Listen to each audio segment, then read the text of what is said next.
So thank you for being here tonight. It is my pleasure to introduce Leslie West. Leslie is currently serving as the principal of the Morocco Elementary School in Winchester, Massachusetts. She's worked in this role since 2017. Prior to that, she worked as an assistant principal at the McCall Middle School, also in Winchester, and both as an elementary and a middle school assistant principal in the Lawrence Public Schools. She was a successful all-curriculum facilitator from 2001 to 2003 in Lawrence, and a classroom teacher in grades 5, 7, and 8 prior to that. Her education and training includes a BA in education from Westfield State College and a master's degree in school administration from Cambridge College. Winn Brook is fortunate to have found such a motivated and well-qualified leader in Leslie to be one of our finalists for the permanent principalship. So I will ask a few questions, and then if anyone else wants to jump in, you have a microphone at your table, and you can jump in. So why don't I just start? Leslie, thank you for being here tonight. Thank you. Why don't I give you a chance to just sort of introduce yourself to the group here, talk a little bit about the work you've done, the schools you've worked in, and things you're proud of. Sure. I'll give you that. Okay, thank you. Well, good evening, everybody, and thank you for being here. And hello again to folks that I've seen earlier in the day. My name is Leslie West, and I am a principal currently at the Morocco Elementary School in Winchester, Massachusetts. I have a pretty straightforward resume. I started my career as a classroom teacher in the city of Lawrence. I taught grades 5, 7, and 8, and then very quickly I moved on to be a curriculum facilitator. So I worked at a number of buildings, K through 8, coaching teachers, working with staff, learning from teachers. And then a few years into my career as a curriculum facilitator or a curriculum coach, I was asked to be an assistant principal in the city of Lawrence, and I enjoyed that tremendously. I worked as an assistant principal in both the K through 8 building and a standalone middle school. And then I decided to make the move from city working into the suburbs, and so I applied for the assistant principalship in Winchester, and I was the assistant principal at McCall Middle School in Winchester for a number of years before moving on to the principalship at Morocco Elementary School. I'm incredibly proud of the work that we do. I'm a passionate educator. I've been working with children since I was a teenager, and so I love my job, I love what I do, and I love working with kids and working with staff. Great. Thank you. So we'll start you out with a nice softball question, which is, of all the jobs to have in the world, why would you want to be an elementary school principal? I think I mentioned this earlier. There's not a day that I wake up and I dread going to work, and I mean that sincerely. It is incredibly challenging from the moment you step foot through the threshold to the time that you get in your car at the end of the day. It's incredibly challenging, taxing, and yet there's nothing like it. I can speak to that from the teacher side of things. I was a classroom teacher.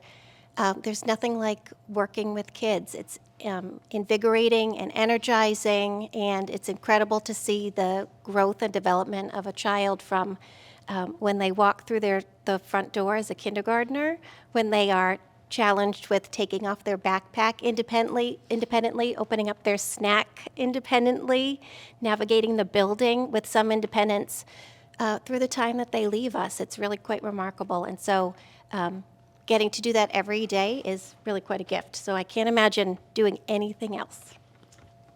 Thank you. So my second question is, thinking back to your days as a classroom teacher, what do you think are the big lessons that you learned that informed your work as a principal? You know, how are you formed as a principal based on the experiences you had as a classroom teacher?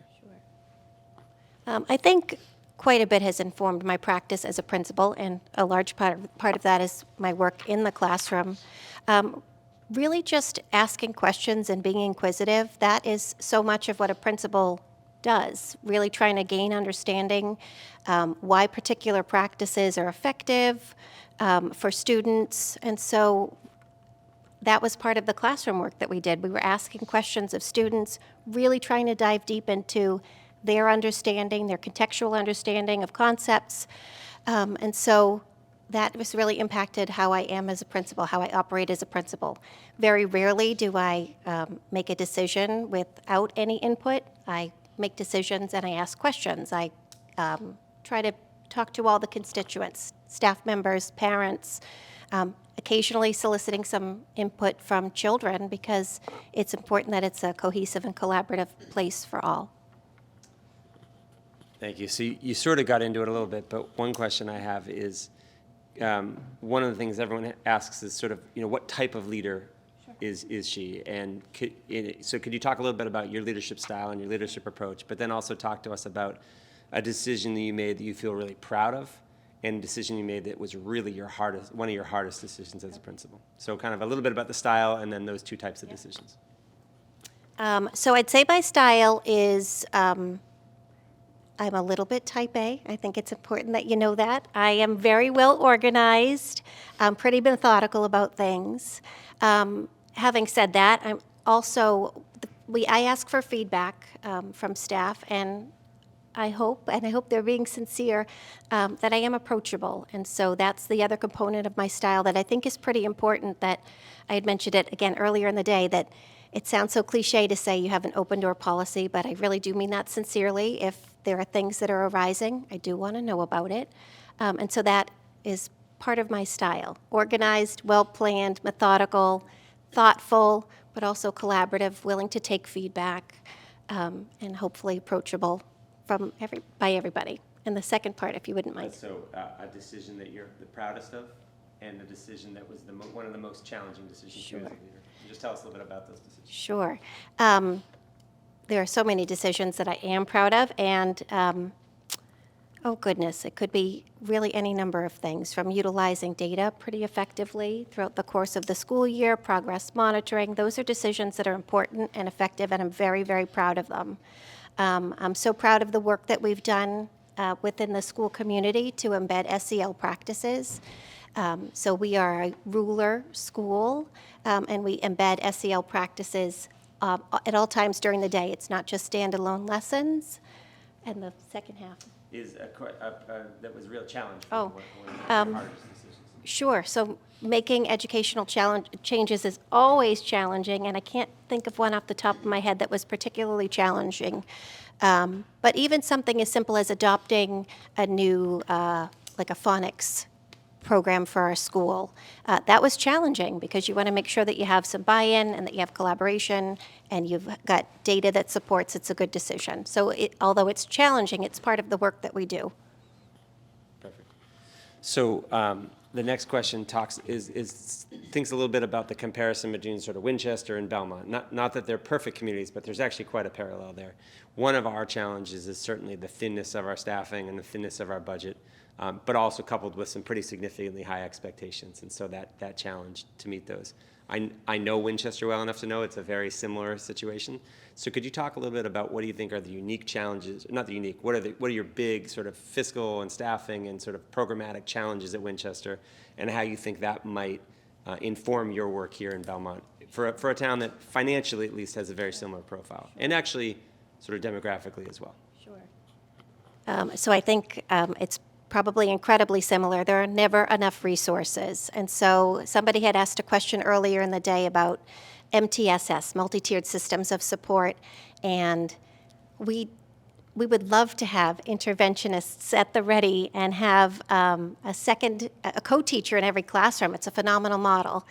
Unfortunately, budgets often don't allow for that type of integration of services. And so one of the things that I am good at is looking at problems from various perspectives and finding unique ways to meet the needs of those challenges. And so, for example, I had shared this again earlier in the day, in terms of multi-tiered systems of support, we think really creatively about how we're going to make sure that students are meeting benchmarks, and if they have some glitches that we're noticing, that we're being very creative as a staff, and that has to do with trust and communication in terms of how we're going to support their need. So I had, again, suggested earlier in the day, perhaps a kindergartner has a glitch with their holding a pencil. We might ask our occupational therapist, who provides services to students who are on IEPs typically, to maybe scoop them into an instructional group in the classroom or outside of the classroom to provide 6 to 8 weeks of intervention. And we progress monitor and make sure that students are making effective gains with very, very limited resources. So you addressed the question earlier with the staff, but I wanted to sort of extend it to parents. Could you talk to me a little bit about the ways that you found to be the most effective in terms of communicating with families to make sure the families know what's happening? I think that over the years, the busier everyone gets, the more challenging that is. But I think over the years, one of the concerns that's happened at Brook specifically is I think parents have found that getting credible information or getting timely information has been a challenge. And so could you talk about ways that you communicate as a principal that's been effective to give parents some kind of reassurance about the communication they'll get? Sure. So I have a pretty basic style, I would say, but parents can expect communication at least weekly. I try not to cloud inboxes with too many superfluous emails throughout the course of the week, but I do utilize Parent Square for communication purposes, and parents will get an email once a week. It's typically called the principal's message. It used to be embedded into our Parents Association newsletter, but I felt it was important that it was a standalone message, and so they'll get a little message from me about ongoings in the school for that particular week, and then typically there's some calendar dates that are posted, logistical items, and then sometimes there's community resources that are embedded in the email, and any other important information that's timely. I also use that particular communication tool to make sure that our routines are embedded and in place. And so, for example, car line and drop-off is typically a challenge, and I wonder if it's a challenge here as well, but that's one way that I can communicate pretty effectively what the procedures are for that. Sometimes there's a video that's embedded that shows, how our car line drop-off works, but parents can expect consistent communication at least once weekly, and like I said, I try not to cloud up your inbox too much, but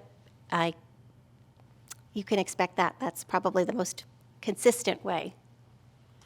Can you talk a little bit about your relationship with your current PTA or PTO, Sure. how it works, how often you interact with them, and what do you expect from them, and what can they expect from you? Sure. So the school and the Parents Association are a joint unit. Really, we have to work together. And so I meet with my Parents Association presidents, probably twice a month. We also text, communicate via email, so we have a very, very tight relationship, and that's imperative because they are an extension of our school community. They are a part of our school community, and so some of the planning that has to happen takes a lot of time, thoughtful effort, and so we have to have communication at least every other week, I would say. We have some great events that we plan, and it's important that you have really tight communication to make sure that the events are well planned, seamless, they're inclusive of all, and then we throw ideas back and forth. So say, for example, if we're noticing that we're having some difficulty manning some of our Parents Association positions, we'll troubleshoot together. We are a partnership to make sure that we are inviting and inclusive of new parents in the community. So it's a very, very unique but important relationship. Previously in your staff interview, you talked about social emotional learning, or SEL, and I think you did a pretty nice job of just describing what it is and why it's important to you. I wonder if you could give parents the same opportunity to give your perspective on SEL, how you see it, because it is a term that people might define differently, or it's a term that might be new for parents who aren't working in a school. But could you talk a little bit about how you see SEL and why it's important to you? Sure. So SEL is social emotional learning, and when the term SEL first came on board, I think we were all a little bit taken aback. We weren't really sure what it was, how do we embed it. We have been embedding SEL practices into our work for a number of years now. It's part of our daily practice. So the big ideas with SEL are that we are helping students to understand their emotions, to regulate, to have self-awareness. So all those components are parts of social emotional learning. And with that comes Tier 1 instruction, so we make sure that we're embedding very specific and concrete Tier 1 instruction for every student over the course of the school year. And it looks a little different in kindergarten than it does in grade 5, for example, but they're targeted lessons to make sure students are getting explicit instruction in various skills. And then in addition to that, we track how students are doing in various ways. And then we include some Tier 2 lessons, Tier 2 interventions for students. So if we're noticing at recess, for example, we have a small group of students who are having some difficulty getting along on the play structure, we make sure that we're embedding some Tier 2 practices Tier 2 instruction to support their growth. I know it sounds silly, but recess is a part of the school day, and there are social emotional components that we can support that help with even recess, with how we behave at lunch. I'm really proud of the work that we do in terms of social emotional learning. It should be embedded across the school day. Yes, of course, some standalone lessons, but also SEL practices can be embedded within a math lesson, within a piece of literature that you're reading to children. So Belmont the Belmont Public Schools is undergoing a pretty significant district reconfiguration.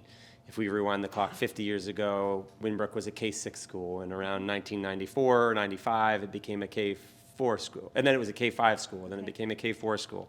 Next year, as you know, for our district configuration work, we'll be moving from a K-4 to a K-3 school. And what we've created this year is the Chenery Upper Elementary. So Brook will take on a bit of a different profile, being more K-3, more primary focused. So could you talk a little bit about what your understanding of lower elementary education is, and also how you see that unique challenge playing out at Brook next year if you were to be the principal of this school? For the unique challenge of splitting? Yes. Sure. So early elementary, I didn't know I was going to be as passionate about it as I am, and so it's invigorating and exciting to be in an elementary school that has kindergarten through grade 5. Kindergarten should be play and inquiry-based learning, as should grade 1 and 2 and 3.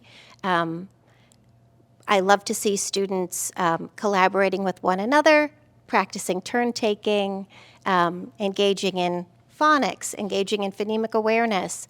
All those components make for terrific K through 3 elementary education. The second part was around what do you think the unique challenges for Brook specifically next year will be as we adjust to this K-4 to K-3? Sure. As we had chatted about a little bit earlier, one of the challenges will be that trauma that staff is going to experience when their colleagues are no longer in the same building. That's really incredibly difficult to have staff members that you've grown close with that are part of the community that are no longer here.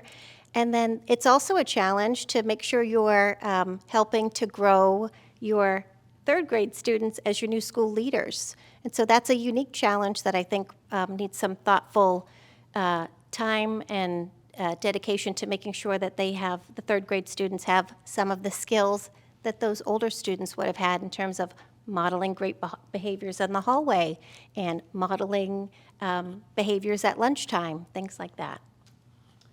So a couple of softballs for you. Yeah. One being that you've been at Morocco for 7 years or 8 years? For 7 years. So if you think back to your time as the principal there for the last 7 years, what do you think is the moment you're most proud of? What's the change you've made, or the thing you've done there that you would that you feel like was sort of your best effort, you're most proud of?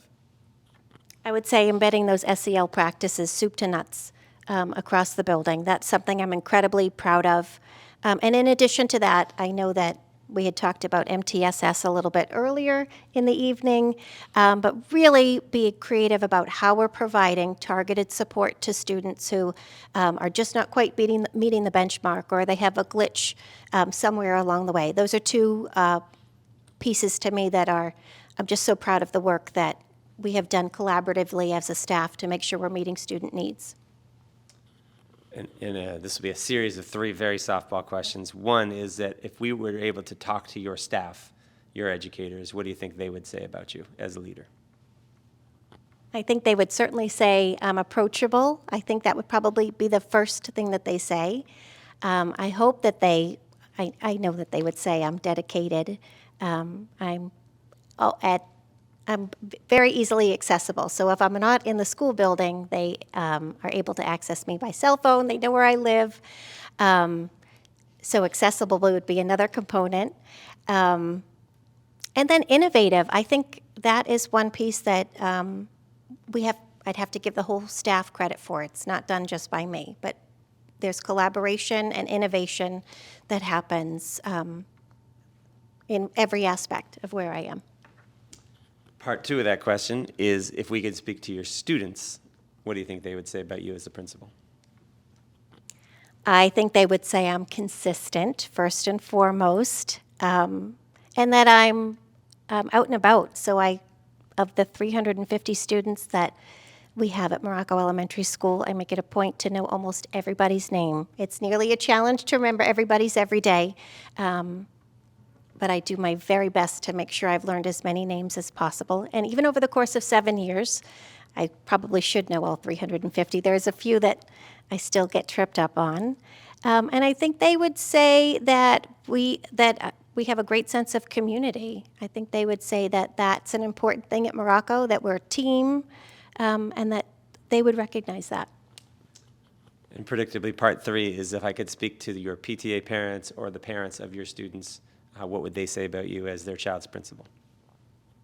I would think that they would say, I know that they would say that I'm a good communicator. So I do make it a point, as I said before, to communicate at least weekly via email. And there are other things that we do besides that. So I didn't even highlight some of the other neat things that we do in terms of communication. But we do host a once monthly coffee, and the special education team helps to host that, and they are incredible. And we provide information and resources to parents. So I think that parents would say, we communicate well, that we are community focused. We do some really great things in terms of making sure our community, our outside community, feels a part of our in-school community. And I think the parents would also say I'm very approachable. I think that unfortunately sometimes, one of the things that all 3 of those stakeholder groups interact around is around school discipline, student behavior, things like that. So could you talk to us a little bit about your approach to student behavior and school discipline, and maybe try to think about it from each of those stakeholders' perspectives? So the word discipline, sometimes we have a visceral response to that. And I always like to approach student behaviors that may be a little bit unorthodox for the school setting, as a place where students can learn. There's always teaching and learning that can happen. And so that's why those SEL practices are so important across the school day. And with that, you also need common understanding and common expectations across the school in terms of what does it look like to walk in the hallway, what does it look like to be a student in the cafeteria. You need to explicitly teach those practices and then reinforce them. And then when those expectations aren't upheld, I don't believe in yelling or detentions, but I do believe in teaching. And so part of the work that happens with that is being communicative with parents, making sure that teachers feel heard, because it can be unnerving when a student is misbehaving. It feels very disrespectful. And then when we think about it from the framework of a student doesn't necessarily have that skill set yet, I think it flips the understanding so that it feels a little bit less abrasive when a student might be misbehaving. And it's easier to understand that the behaviors are stemming from a lack of skills or skills that haven't been fully developed yet. And then students actually like some consistency and they like some boundaries. And so the more we teach those and practice them explicitly, it makes for a safer feeling for all students. So those are my questions, but I think people in the audience might have their own questions. So I will give them a chance. Either they can take the microphone from the table and speak from there, or you can come up to this chair and you can have a little chat with Leslie West, whatever is up to you. So does anyone out there have a question for Leslie? I can start. My name's Katie. I have a 4th grader, a 2nd grader, and a preschooler, so here for a little while. My first question is, why are you looking and considering Belmont or any other position? What made you, at this point in your career, 7 years in, decide to apply? That's a great question. Do I need the microphone? Mike's getting Okay. That's a great question, and I have shared this in previous interviews. I am not looking out and about. I love what I do. As I said before, there's not a day that I wake up and I dread going to work. I am passionate about my work. I love the people I work with. I love the children and I love the families. Dr. Geiser and I worked together years ago in the city of Lawrence. She was the principal and I was the assistant principal at the Leonard School in Lawrence. I loved the work that I did with her. And so it's exciting to me to have that opportunity to work with her again.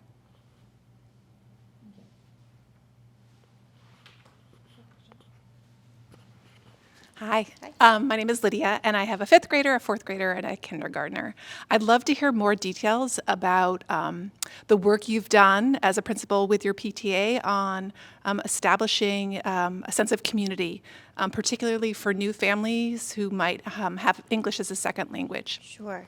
So a couple of the things that we found to be pretty effective. We work with our English learner teacher at school, and then we've also, we have an SEL coach and a psychologist, and we've done some unique programming, I think. We had some, this year in particular, some meetups. So it was actually just a play date after school where we invited new families and some veteran families, just some time to get together in the schoolyard.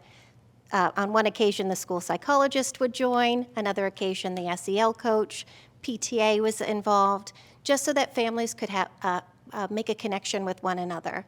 And then in addition to that, in years past, we've done some really nice work with having focused activities for some of our EL families. And so we always offer translation services so that it won't be a barrier for most.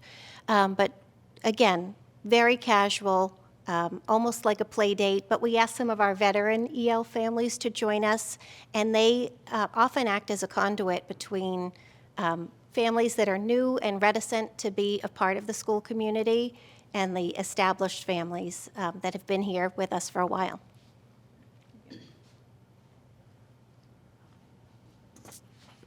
Hi, I'm Georgina, and I have a fourth and a first grader who love coming to Winnbrook every day.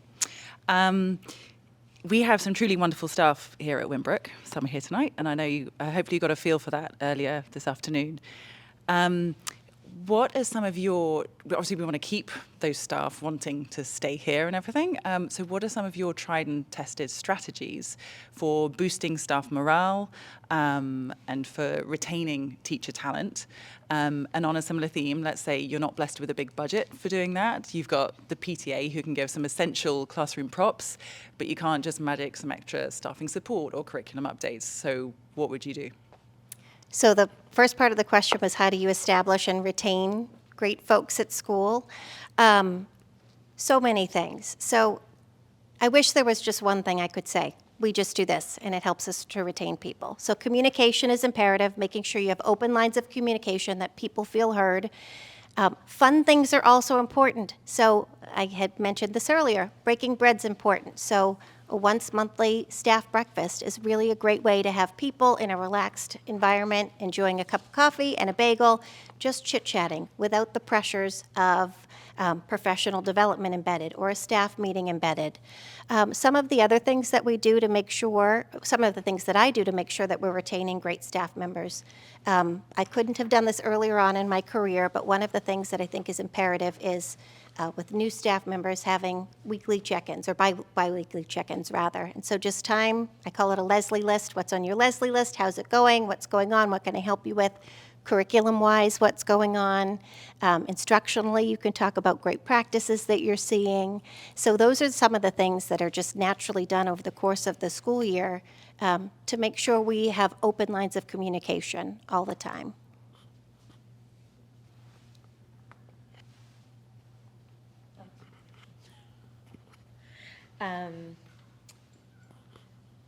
Just choosing, sorry. What's your thought on class placement and specifically a teacher's role in that, a principal's role in that, and how you balance classes, how you make those decisions, and to what degree do you depend on your teachers for that? So the instructional leaders of the building know the students and their profile the most intimately. So the practices that I use currently really rely on teachers. They know student learning profiles. They know which students would flourish in certain settings versus others. So that is imperative. I do typically ask for some parent feedback via the form of an email. But I do ask that parents not send in requests for teachers, nor like a peer placement, because as much as we would love to have every child with their best friend in class, instructionally, for the student, that might not be the best fit. And so my role as the principal is to look at class lists, make sure that they're aligned to resources, and then Of course, student placement falls on the principal, but it's imperative that classroom teachers have a very vocal part of that.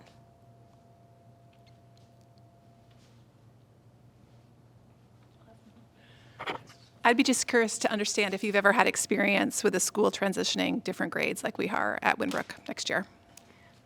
I have not had the experience of losing an entire grade level. That's a very unique experience, and I know it's part of a larger plan.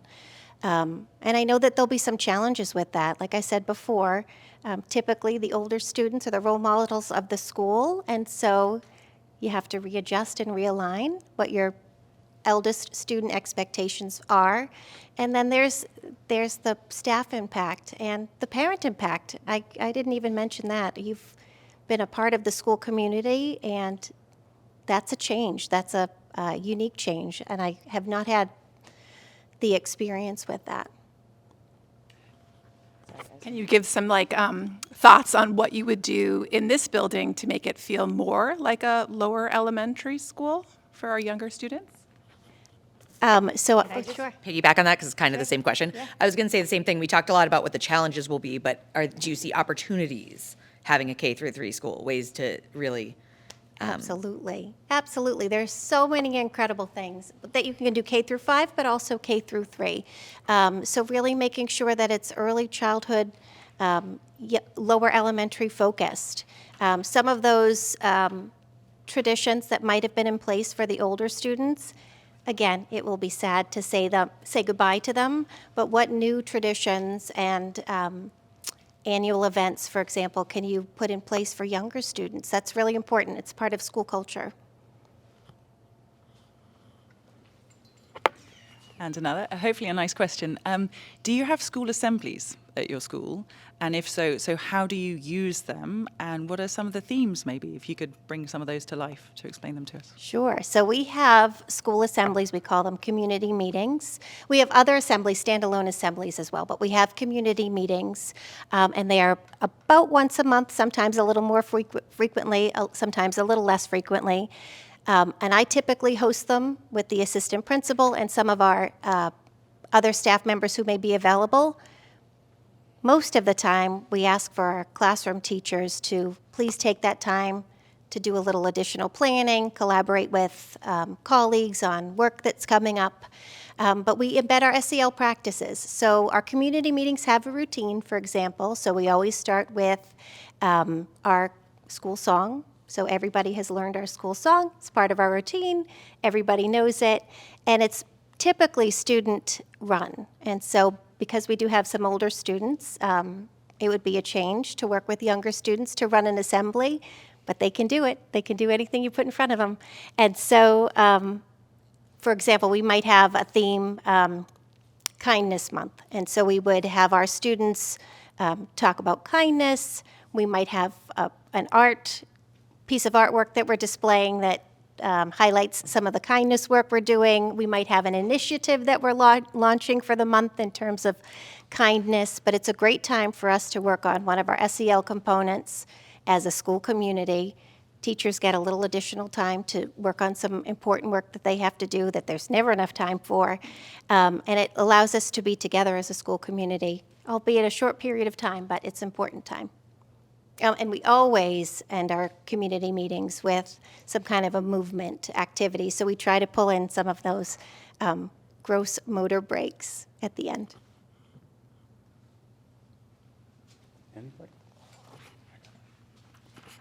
Can I ask, I know there's some legal and protocol things that are set as far as your involvement as a principal in special education, but beyond that, what do you see as your role in special education, in IEP meetings, if at all, in services and that kind of stuff?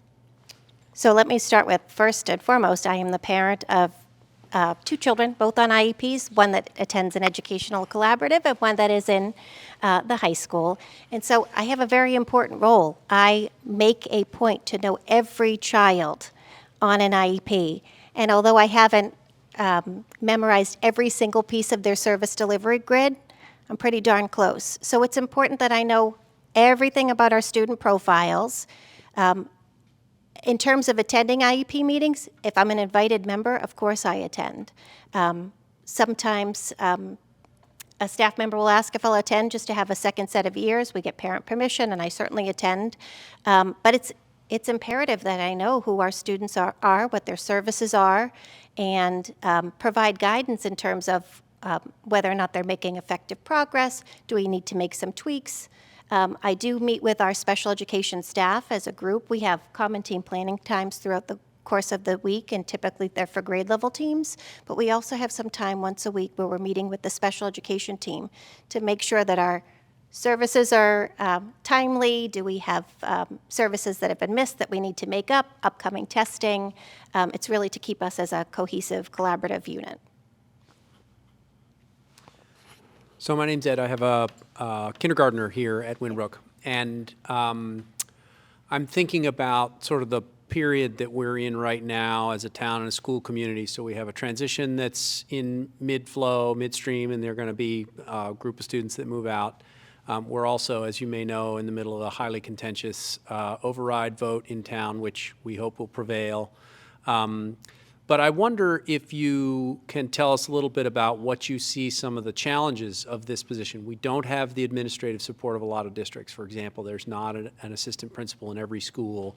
I understand that for particularly the special ed kids and the students on IEPs, there are not as many of the sort of interstitial kinds of roles to support teachers and administrators in making sure that those kids have the support they need and the paperwork gets all filed the way it needs to and the rest of that. And so I wonder if you could just tell us what you anticipate will be challenging about this job. What do you see as you look at the opportunity? You say, these I've sort of figured out the 2 or 3 things that I really need to get smart on fast and figure out how to get ahead of.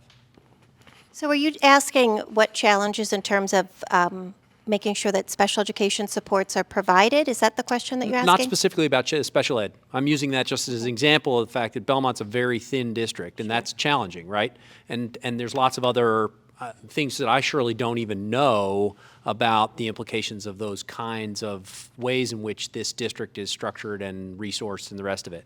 And so when the question I'm essentially asking is, as you look at this job, I'm sure there's lots of things you're excited about, and what are the things that you look at and say, these are the 2 or 3 things that could be very challenging about this job? So I think Mike touched on that a little bit earlier, and you did as well just now. The budgetary constraints are a challenge not only here, but in local communities. And I think that's probably the primary. And what I have to offer that is some experience and expertise in having seen a couple of different models at this point. And experience, again, being creative about how we allocate supports to whatever the various needs are as they present themselves. I want to give, let me give you, anyone else a chance. We have, just to put us on watch, we have about 5 minutes left, and I want to give a chance for all the questions to be asked. I have one final question for you, and then I know sometimes you might want to ask us a question, or you might want to have a few final words. I just want to build in time for that, but go ahead. Hi, I'm Kim. I have a 1st grader and a 3rd grader here. Given how pressed for time everyone is and how, limited the time is when staff can gather together and actually work as a team, can you describe a time when you led a staff with innovating or creating some kind of positive school-wide change, and how you led the process, and also how you handled any resistance to that, whether it was from staff or from parents or the community? So I should say, part of my role as a leader is that to be collaborative. And so as recently as a couple of years ago, when we took a look at the elementary school as a whole, we knew we needed some common expectations.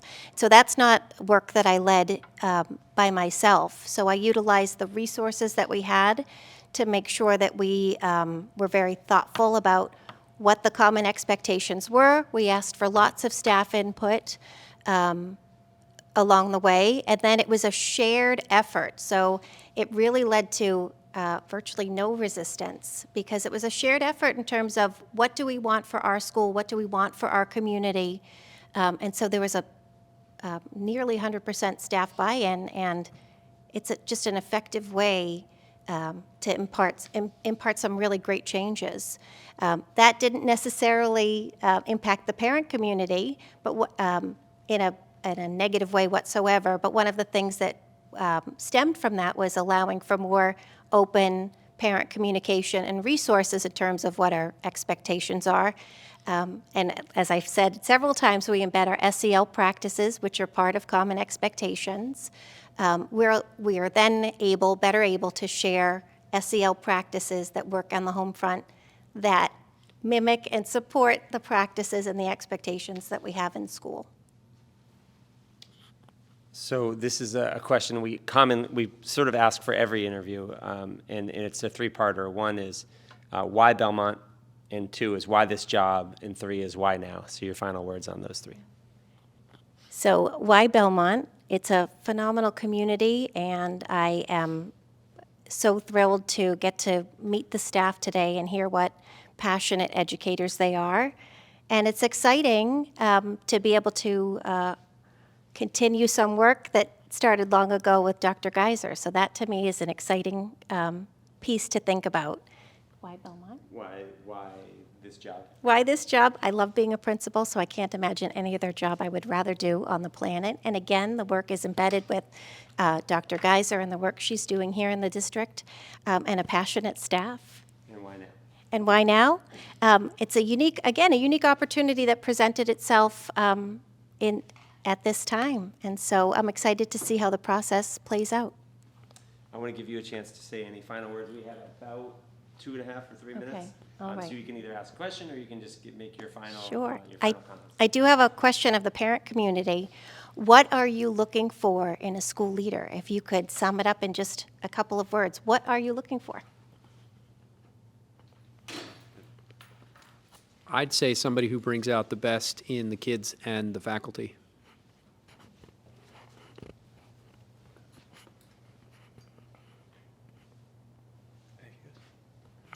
I think particularly somebody who becomes part of our community and is visible in our community and knows our community and connects with the different parts of our community, our parents, our teachers, our students, in a way that is meaningful and genuine.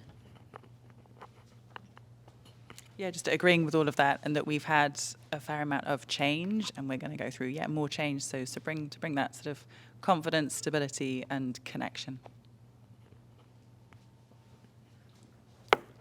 Leslie, we'll give you Sure. the final word. Well, I just want to say thank you for your time tonight. I know it's late, and I appreciate you coming out to meet. And it's been a pleasure to meet you, and I look forward to next steps and to see where the process leads us. Thank you. Get my glasses on. So Jennifer is currently working in the role of interim principal in the Clinton Public School District in Clinton, Massachusetts. Prior to that, she worked as the principal in the Northborough, Southborough Public Schools from 2018 to 23, as well as principal in the Sudbury Public Schools from 17 to 18. She also brings previous experience as a classroom teacher for nearly 15 years in the Boylston Public Schools.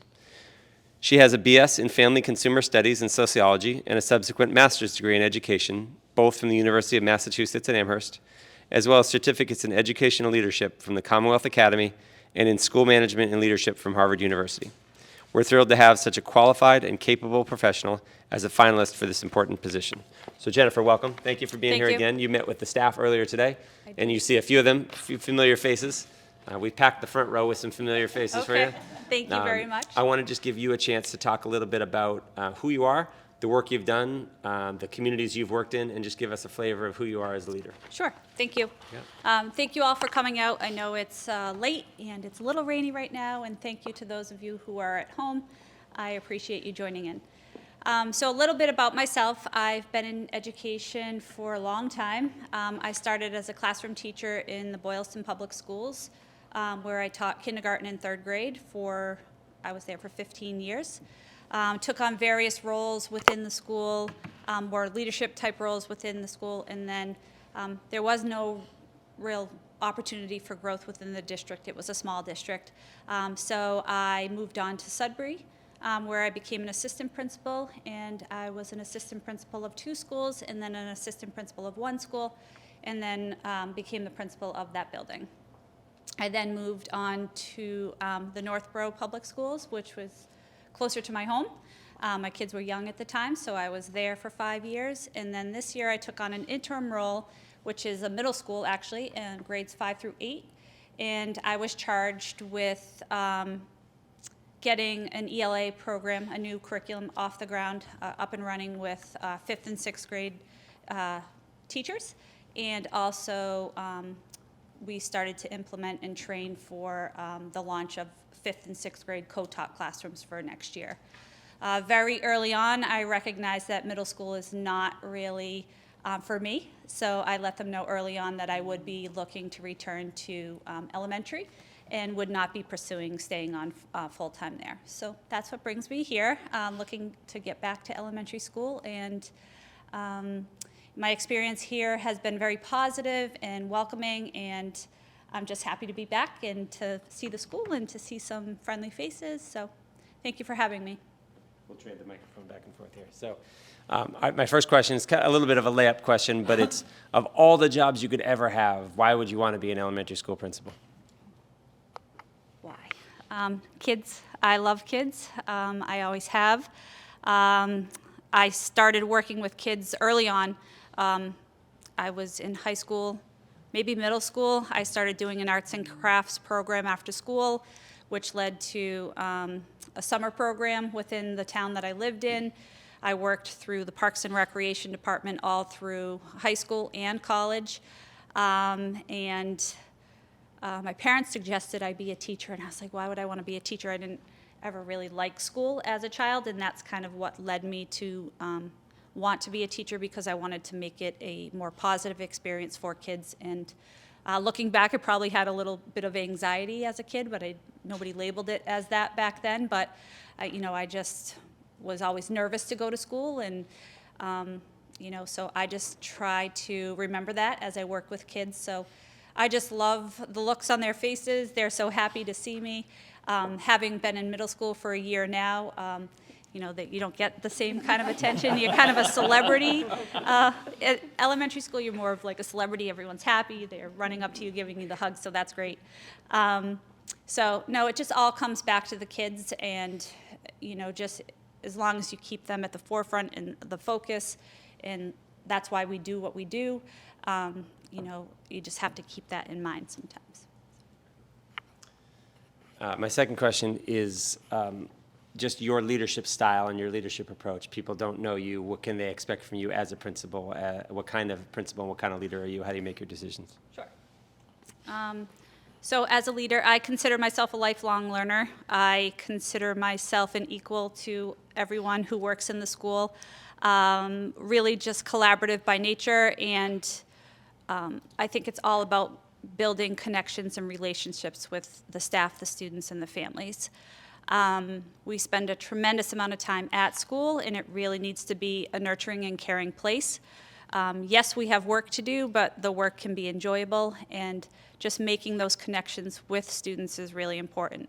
Making those connections with staff is important. I like to spend a lot of time in the classroom so I know what's going on. And I said this earlier, my goal is to be in a classroom every single day. Even if my schedule is packed, I make it a point to at least go through and say good morning or good afternoon just at least once. Obviously, I like to spend a lot more time. I believe in being transparent. I think that, communication is key. You send your children to school here. You need to know what's going on. We need to celebrate the good things that are happening. We need to talk about the struggles that we're having. So I think it's just really important to have everybody know what's going on. I like to send a newsletter every week with highlights of the things happening, reminders of upcoming events or important dates, throw in a few pictures. Everybody likes to see what the kids are doing, and really just welcoming people into the school. I think that's important. As a leader, I do not have all of the answers, but I will work to find the answers and support people however I need to support them. I understand that people send their babies to be with us all day, so, and as a mom, I understand that, and I think it's really important to, just have that connection and that knowing that you can pick up the phone, give a call, and that you can reach me, and if I'm not available at that moment, I will be in contact as soon as possible, which is always the same day. It very rarely goes into the next day. So I think I'm approachable. I really care about school. I really care about people having a good time and feeling comfortable and welcome. So that's really my priority.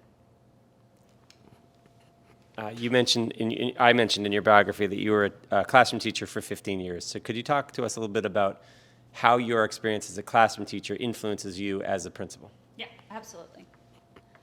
Okay, so as a classroom teacher, I reflect a lot. So looking back, gosh, I had no idea what I was doing when I started. And I've come a long way, and I've learned a lot, and I continue to learn a lot. So I just, as a teacher, there were things that I didn't know, and I remember my colleagues who were open to helping and sharing ideas and collaborating. So I think that's really important. I also remember those teachers who didn't treat me as an equal, and I remember, because I was young and they thought they knew more than me, that instead of embracing me, they just kind of discarded me. So I remember that, and I remember that as I hire new staff members or welcome new staff members into the building, because I think everyone needs to feel like they have a place in the school, and everyone needs to be working together for the good of the students.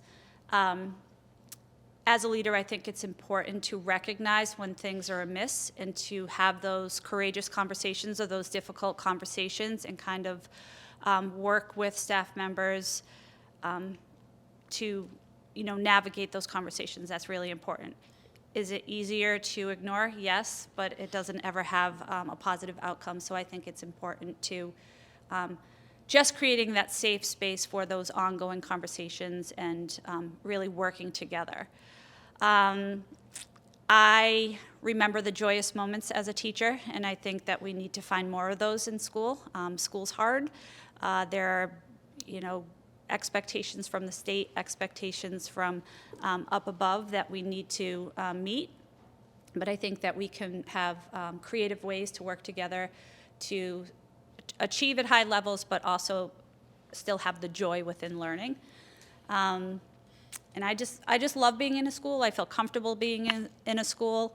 And just, I really enjoy kids, and that's why I'm here. Thinking about the principal as the primary decision maker in a school, could you talk to us a little bit about your process for making decisions? And then as a means of highlighting it, could you talk to us about a decision that you've made as principal that you feel really proud of, and also maybe one of your most challenging decisions as a way of illustrating who you are as a decider and how you do the work of deciding? Sure. So I think there are decisions that have to be made on the fly, and I try to use as much information as I have to make the best decision. Whenever possible, where we have time, I think it needs to really be a group decision as much as possible, or to at the very least invite feedback or ideas from parents, from staff members, from students, and kind of make decisions about that. You need to have as much information as you can before making a decision, and really one of the things I've learned as a leader is that you don't have to always rush, because sometimes when you rush, you make the wrong decisions. So I like to use as much information as I have to kind of lead me in those decisions. I love to involve, talking to staff about how things are going, families how things are going, and just really keeping people in the loop about the decisions to be made, the process for making the decisions, and then the outcomes. Not everyone will be happy with every single decision, but at least everyone has the opportunity to share. And decisions, you do have time to go back and reflect and gather information about if something's going well or not going well, and make adjustments as necessary. Something I'm proud of. You're proud of, and then Sure. Something I'm proud of is,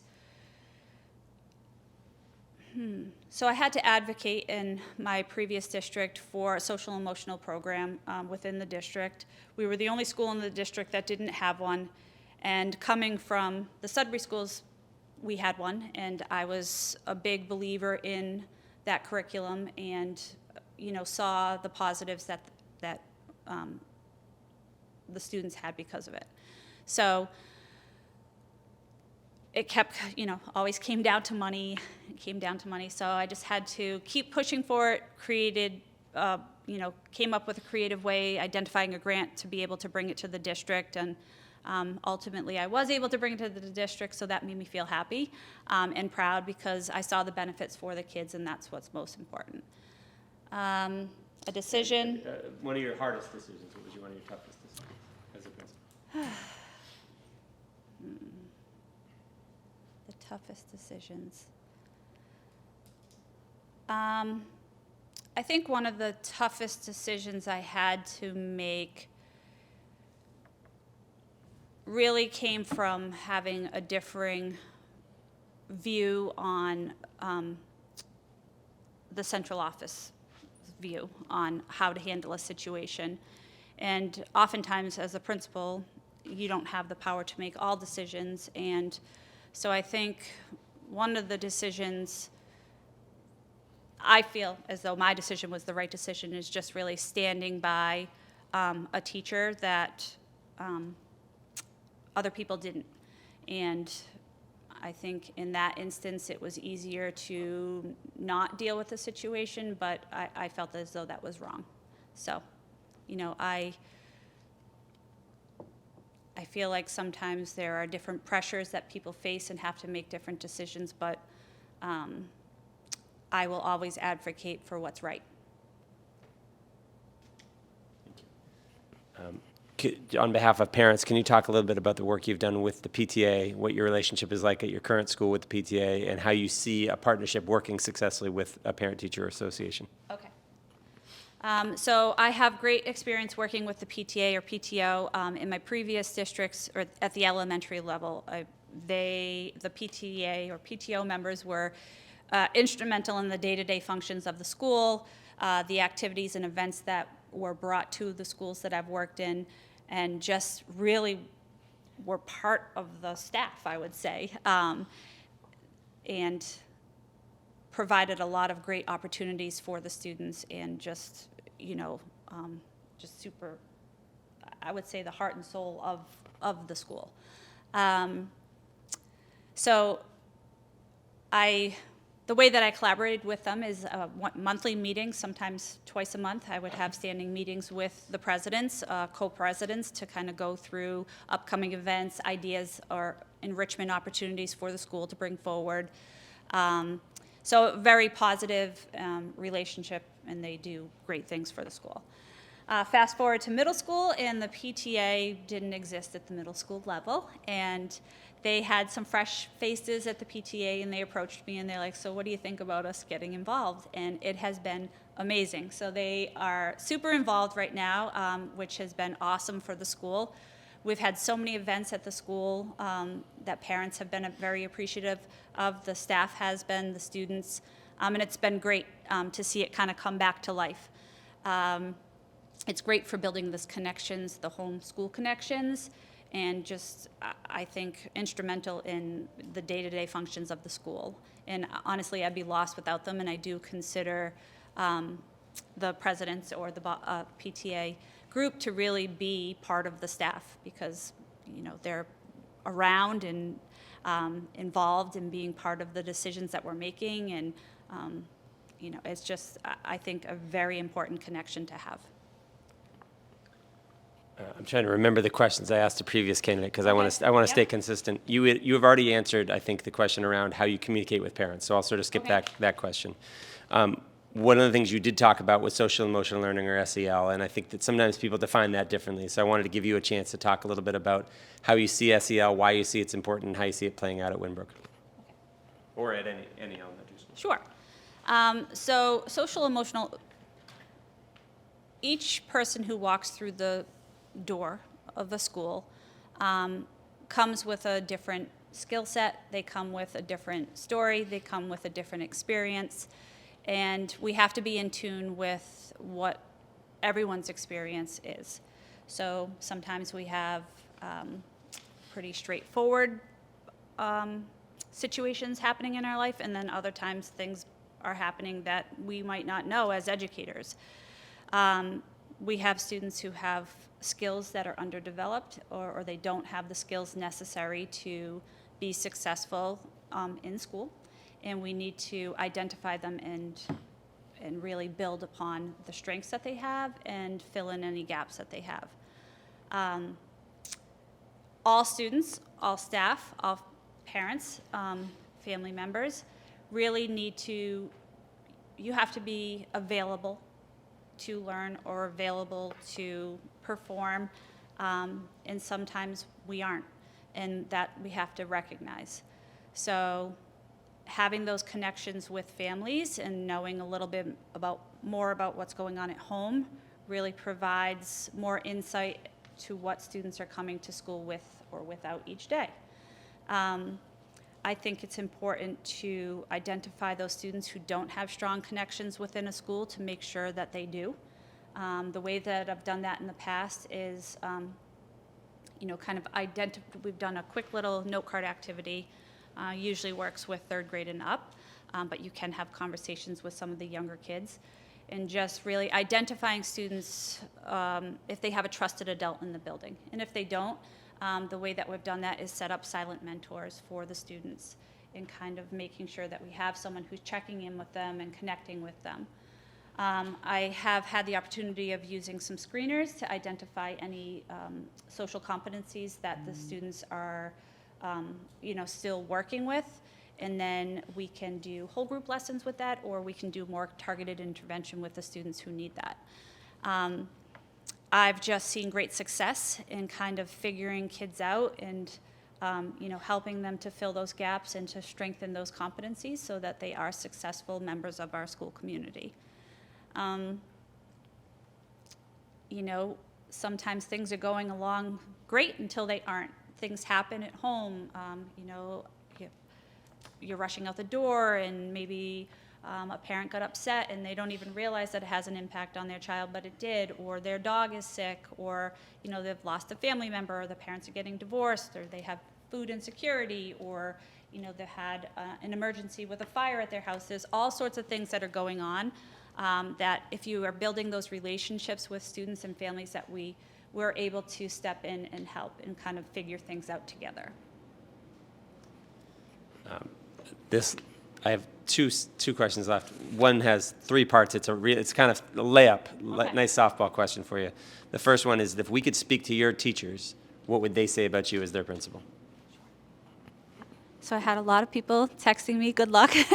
So I have strong connections with my teachers, and I just had a text in the car, and the advice that she said, just keep it about kids because that's what you do best. So I think that they would let you know that I'm relatable, that I am, a human, and that I am understandable, about things that people need. Everyone has a life outside of school, and I think that they recognize that I'm mindful of that work-life balance because I think that's absolutely important. I think they would tell you that I like kids, that I'm around and about in the school. I think that's really, yeah. Part 2 of that is, if we could speak to your students, what would they say about you as their principal? Middle school, they like me now. They like me now. So I'll tell you my experience. My first week of school this year is like I walked in just like I normally would, and I got the looks up and down, just kind of checking me out, who is this woman and what is she about? And now they're like, we love you. Why are you leaving? Please don't go. So, I still run into students that I had in kindergarten who are grown adults and have their own families now. They keep in touch, so I think that says a lot. The 15 years that I spent teaching are really near and dear to my heart, and I still see those kids at the grocery store, and it's exciting, and see their parents, and it's time hasn't passed, but they're like so grown up. So I think they would say that, I actually ran into a student at the grocery store, and she said, "I recognize your eyes." It was during COVID. We had masks on. She said, "Your eyes still sparkle like they did when you were my teacher." So, so I feel like I've had great connections with my students, and I love students, and I try to connect with them, and I love challenging students because I think they're just kind of, I have like a soft spot in my heart for them, and kind of figuring things out with them, and it's great to see when a child is closed off to you and then they open up, and I think that's really what the work is about for me, is really kind of getting through to kids. So that's why I'm here. And predictably, part 3 is what would the parents at your school say about you as their child's principal? Sure. I think they would say that I am approachable and fair. I have good relationships with them, and sometimes you have to have those difficult conversations, but I think that even if you asked some of those more challenging situations, or parents that I've had difficult situations with, they would tell you that I listen, that I remain calm, and that that I'm fair. It's hard to have those difficult conversations, and I think that I work really hard to make sure that I'm building that relationship with families, to let them know that I will listen and I will consider, and sometimes I might not make the decision that you were hoping for, but at least I heard you, and I considered, and I used the information that I had to make the best decision, and that I'm still going to treat you with respect the next time I see you, and I'm absolutely still going to love your child. So. My last question, and then we'll let the audience get to their questions, is when we think about those 3 stakeholder groups, adults, or parents, teachers, and students, the idea of sort of school discipline or behavioral consequences and things like that, it impacts all of those groups. So could you talk a little bit about your approach to behavior or discipline, or whatever version of that word you want to use, in terms of your approach as a principal? Sure. I mentioned this earlier, so I think it is imperative to have clearly defined expectations for students, and to clearly communicate them, model them for students, and to make sure that you're revisiting them often. I also believe that there is no such thing as a bad kid. So I think of every time that a student has a little blip in the road, that it's a learning experience, and that we're using the opportunity to figure it out together and learn from it. I think just in terms of consequences, I think you absolutely have to have it defined in a handbook, so that you're referring back and explaining to parents why it is that you are deciding what you're deciding in terms of a consequence for the child. I think that consequences have to kind of match, and they have to make sense to the student. So, you have to think and be creative with, what it is that the child did, and then taking away recess is usually the worst thing you can do, because most of the times the things that are happening, students need that movement. They need the opportunity to move. They need the opportunity to have a different switch and go outside and get some fresh air. And sometimes that can't be with the group, but you have to make an alternative plan. And it really has to be a learning experience for the kids. I think there has to be follow-through, having those ongoing conversations with parents, with teachers. So if a child is struggling in school, or having some sort of behavior that I have to get involved with, that I'm following up with the teacher to let them know how things went, following up with the parents, checking back in a few days later to kind of, let them know, things are going great, or, still a little bit rocky, and this is, what we need to work on. But I just think having that open communication and just the follow-through is really important. So at this time, let me just give any parents in the audience, or any of the educators here, a chance to ask any questions they have. And they don't have to be the same questions as you asked the other candidate, but they can be. Because you don't want me to get up and sing, I promise. So. I can start. My name's Katie. I have a fourth grader, a second grader, and a preschooler. Okay. So 2 here and 1 on the way. And I know that with special education, there's a lot of rules and regulations and protocols and things that are already in place. But beyond that, what do you see as your role in supporting and being part of special education, IEPs, support, RTI, all that kind of stuff? What do you see as your role in that and collaborating with the teachers? Sure. So within a school, we have systems in place to identify when students are struggling along the way. So the way that looks at the very beginning is, teachers come forward with information to share about how a student might be struggling. Typically in a school, there's a team in place where we're meeting together to kind of identify what it is that a student might be struggling with, offering ideas and some intervention type things that can be, or strategies that can be implemented in the class to kind of gather some data to see if the students are improving or not. Everything needs to be tried for 6 to 8 weeks. Collecting data along the way to see if students are making any growth or improvements with whatever it may be that they're struggling with. And then coming back to the table and either, deciding something else to try and kind of going through the process of the tiered interventions for the student. You need to have as much information as you can about a student's strengths and weaknesses in trying different strategies within the classroom before you're just referring for special education. You can't just say, oh, this child has an IEP because their brother had one, so they're going to have one. So I think all of that information that you're gathering is all part of the process for identifying a student. If it does come to be that they are need to be evaluated and qualify for an IEP, all of that information is useful to the team to identify what it is that we're going to evaluate and look for that student. It's the groundwork that is laid for what it is that needs to be happening within the classroom to support this child along the way. Just because you have a paper that says you have that you have a learning disability doesn't change that you're in the classroom daily and that you need those structures and supports in place.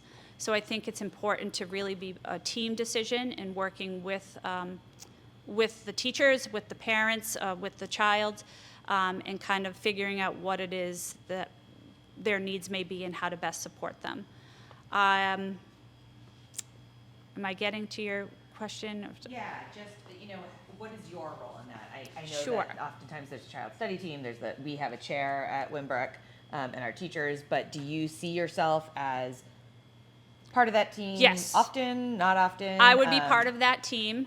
Not really sure, is there a team chair for the meetings here? So I have done it both ways. So I've been, I have gone to IEP meetings as necessary, but I've also been there for like most of them. Sometimes that's not possible throughout the day, but as long as there was a team chair, I'd feel confident that I don't think that any information that would be shared at an IEP meeting I wouldn't be knowledgeable of because I have to sign off on every IEP that comes across my desk. So I would be, part of those conversations at the very least, but at the table sometimes I would say as feasible. But I think those ongoing conversations about students and about students' needs is something that I am very much involved in, whether it be through common planning time or, we have data meetings that we're looking at student data, different teams of people who are coming together to kind of identify who our students are and what their needs are. I would be very much part of those conversations, yes. So. Hi. My name's Casey. I have a current fourth grader and second grader.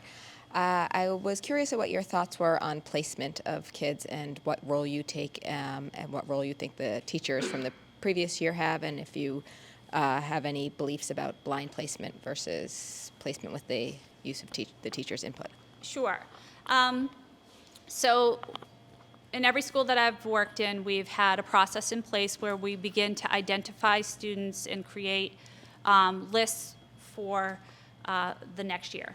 So typically, the way that I've done it in the past is, and I'm not sure how it's been done here, so I'd obviously have to gather a little more information about the process here, because I'm not looking to come in and change everything right away. Or I'm not saying I'm going to change everything, but like I'm not just coming in and saying we have to do it a new way. But so I think I would typically send out a letter to parents, because parents know best about their students, and kind of invite feedback for what it is that they know about their students. I have let them know that I need to know about maybe specific instances that would make a student not be able to be with another student, but you're not picking 10 of your friends and creating your class. It's just not possible. If there's an issue that I need to be made aware of with a staff member, why your child might not be able to be placed with that staff member, it's something that I would consider if it's a valid reason. And I also do believe that a valid reason, if there's a negative history in the past with another child, that I'm not going to do that to either the teacher or the family again. So that's understandable. But collecting the information about what it is, the strengths that your child has, and maybe the type of teacher that they might do best with. Then I work with the teachers, where we are sorting the students into, typically we're looking at services of students. So if students have a specific, if they're all working on the same type goal, we might, to maximize resources within the building, kind of place some kids together if possible, because we just usually don't have enough bodies to go around. And then I usually allow the teachers to kind of do a first pass at it. Then they invite me into the meeting where I go in and we kind of look. I have my binder of all the information that I have from parents and kind of go through that information. Sometimes it's confidential information that I can't share with teachers, and I have to make some switches. And then we kind of go from there. Every district does it a little different in terms of notifying parents. I have been where before the end of school, and then I've been in districts where their procedure is not to let parents know until like the week before. So I'm not sure what it is here. In terms of blind placement, the schools are small, and blind placement I've kind of figured out doesn't really work, because everyone figures, they know these kids are going one class, they figure it out. So and we know that some teachers are better fits for other teachers. But I also encourage families to make their own opinions of teachers, because, everyone might say they love this teacher the best because she's the best at whatever, and that might not be the best fit for your child. You know your child. Some of the teachers, I'm thinking as a mother myself, that everyone loved, they weren't a good fit for my child, and my child did better with the teacher that nobody wanted, right? So, I think everyone here is a qualified adult, or they wouldn't be here, a qualified teacher, or they wouldn't be here. And so I just encourage people to, get to know the staff and not listen to the things that are on social media, or because every child's different, and some do well with one type of teacher and some do well with the other types. So. Hi, I'm Kim. Can I just interrupt? Oh, yeah. I don't want you to think I'm coming here to change everything, because that came out wrong. So yeah. So. Hi, I'm Kim. I have a first grader and a third grader. It's very clear that you have a strong love of kids, and I'm curious what led you to leave the classroom and become a principal, and what are your favorite aspects of being a principal, and where do you find are your most meaningful opportunities to continue to directly connect with kids and make an impact on them? Sure. So I was a teacher for 15 years, And I started to take on more and more. So I was kind of like, I was on every committee. I was the union president. I was, did every summer opportunity. And I just had a interest in kind of being an administrator, although like people said, it was the dark side, right? You're crossing to the dark side. Why are you doing that? Because I really think of myself as a lifelong learner, and it was another part of education that I was interested in learning about. But as a leader, I very much see myself as an equal to everyone who works in the school. I value every member of the school community, and I think that collectively we are the people who make up a school, and I think it's important to just kind of work together to do so. So, I, love to get to know everyone. I think that like the custodian's job is super important. I think the IA's or paraprofessionals' job is super important. The teacher's job is super important. The cafeteria staff is important. And just really feeling and kind of bridging that divide sometimes, because I think there's like these silos often, and I just want to make it feel like we're all here for the kids. I've had some great administrators that I've worked with in the past as a teacher, and then I had some that I knew I never wanted to be like. But I wanted to really be that administrator who's in classrooms and really there to make a difference for the kids, and that's what I like about the job. I don't like being stuck in meetings all day long. It's the part that I dislike the most. So I consider that a bad day when I've gone from meeting to meeting to meeting and I haven't been in my building the whole week because I'm here, there, in the other place. So I want to be in the classroom learning about the kids and what their needs are and how to support the teachers in supporting the kids. So yeah, I really see myself still as a teacher. Yeah. Hi, I'm Georgina. I've got a 4th grader and a 1st grader here at Winnbrook. We're lucky to have some really wonderful staff here at Winnbrook. Hopefully you got a feel for that earlier today, and more are still here tonight. Obviously, it's really important that those teachers want to stay here. Mm-hmm. So what are some of your tried and tested strategies for boosting staff morale, retaining teacher talent? And let's throw in there that you're not blessed with a big budget. You might get some help from the PTA for some essential props for the classroom, but you can't magic up some extra teaching support and staffing and curriculum updates, let's say. So what would you do? And I'm going to add a comment at the end of this. It's just that we're a few faces here tonight. We're not filling out the classroom, but I know that we're basically the tip of the iceberg.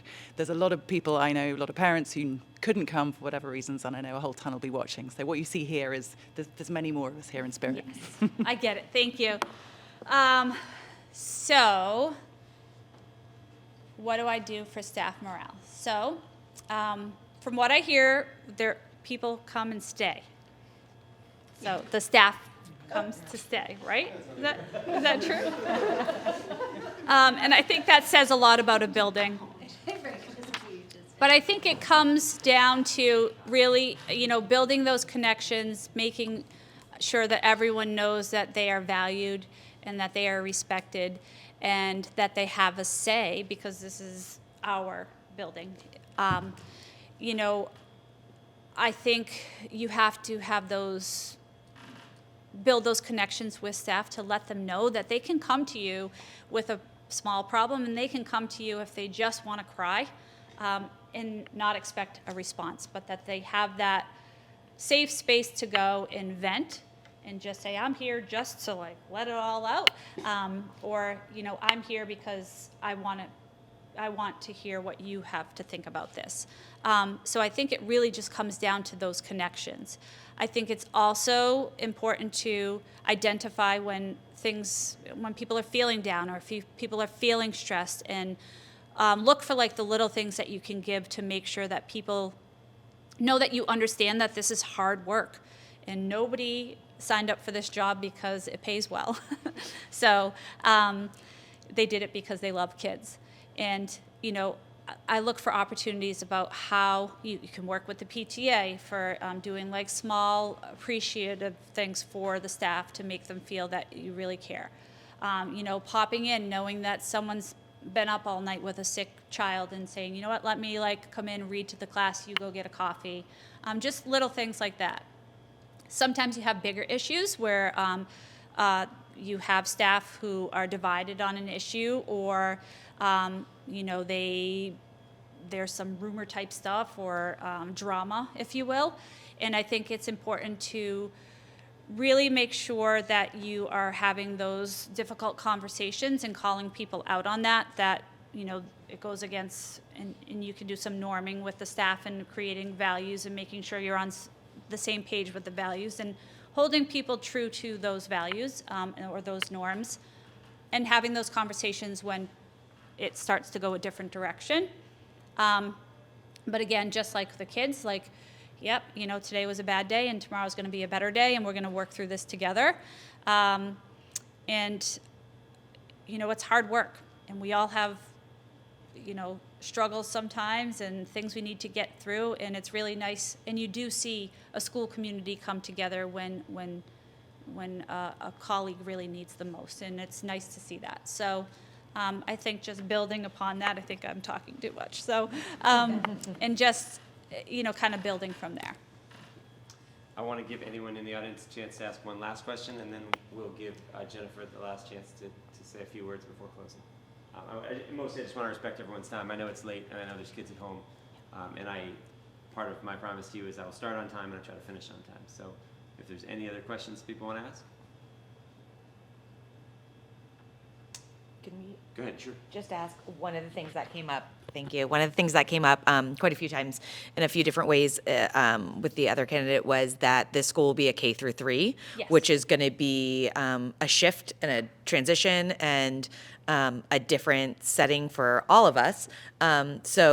Just quickly, if you can address what challenges you think that will bring, but also what opportunities you think that will bring. Sure, and I talked about this with the staff a little bit earlier. So change is really hard, especially if you're a family who've had kids come through here, you know, and I'm sure there's fourth grade events that people were used to or looking forward to, so that's a change. So I think that you need to have that open conversation and dialogue about what the school's going to look like moving forward, and what are the things that we can, you know, celebrate and kind of build the kids up, that now your third graders are going to be the role models for the schools. So that's something to really highlight for the kids and get them excited about. And, you know, I think just through the creative ideas of the staff and the family members about how we can kind of re-norm how things are working within the school would be important. Change is hard. Kids are resilient, and they adjust quickly. And I know this will probably be an adjustment for families, and some, you know, it's probably something that people aren't looking forward to, or they might be excited about. And I think if there's opportunities to kind of connect with other schools within the district and still have opportunities to interact with the upper school, then you know, that's a great way to do things. Having those social opportunities through the PTA where kids are invited back, you know, through maybe like a literacy night or a bingo night. So it's still that community feel, and welcoming back the students who were once students here, and just kind of celebrating the positives of it, but recognizing that, you know, it will be different and a change for some. I'll end with giving you a chance to just say the last few words, but one of the questions we ask in every interview is a three-parter. It's why this position, why Belmont, and why now in terms of timing in your career and your life. So, and then you can say whatever you'd like to finish, and we'll let everyone go. Sure. So why now? Middle school is not for me, so I'm looking to get back to elementary. I've been on interviews throughout my career, many interviews, and you can instantly know walking into a room if you feel welcomed. And I knew as soon as I came to this interview that this was a place that I would really enjoy being.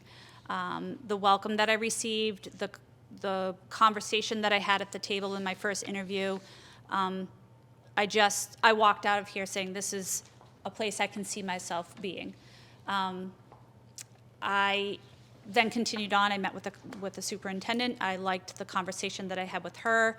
I liked the feeling of Belmont being a small district in comparison to some other districts that I've interviewed in, and I just feel comfortable, and I feel like I have strengths to offer, and it's just been a very welcoming experience, and I could really see myself being part of this community.